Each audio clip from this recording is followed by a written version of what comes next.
Hello guys, in this video I am going to show you how to enable push notifications in the United Airlines application.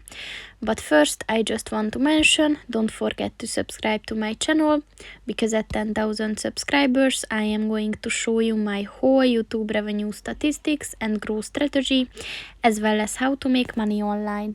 Let's jump into it. First of all, open the application on your phone. And then click on the More button at the bottom of the page on the right. And then scroll down and at the Help and Settings section, click on the Settings button. And at the Push Notification Settings section, these are the functions that you can request notifications for. So just click on the white circle next to those that you want. And once they turn blue, the notifications are on. So that's pretty much it for this video, guys. See you in the next one. Goodbye.